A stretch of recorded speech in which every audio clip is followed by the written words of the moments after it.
Isang araw lang matapos ay anunsyo ng Filipino power couple na Katniel ang kanilang paghihiwalay pagkatapos ng 11 taong pag-iibigan, may mga lumabas na larawan online na nagsasabing isa lang itong kalokohan.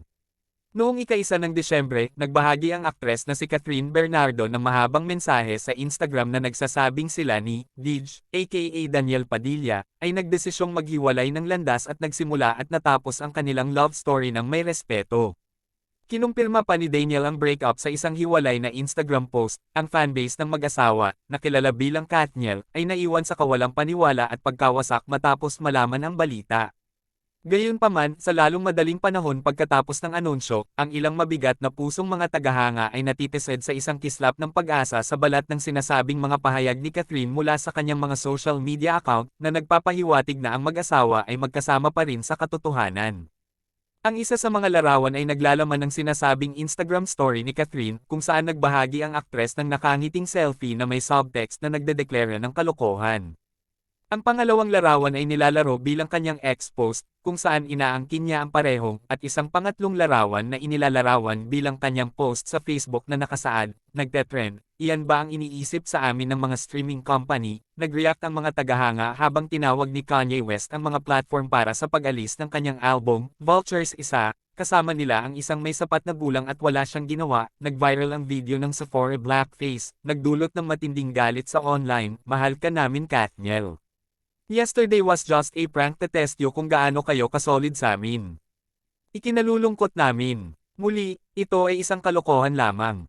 Bagamat umaasa ito ng maraming tagahanga, nilinaw ng ilang iba na ang mga ito ay mga doktor na larawan at nagbigay ng mga peking pahayag.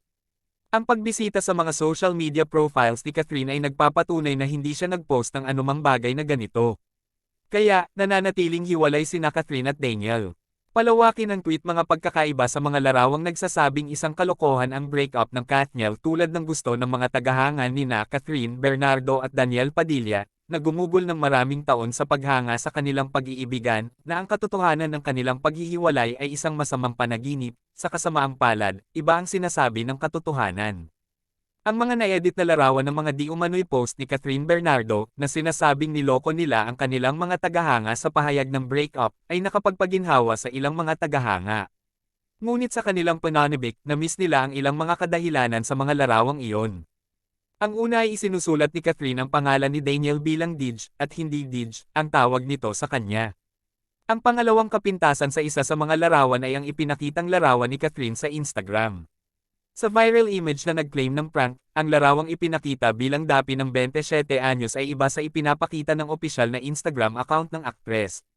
Itaas opisyal na Instagram dapi ni Catherine Bernardo, sa ibaba, ang dapi ni Catherine gaya ng ipinapakita sa edited image.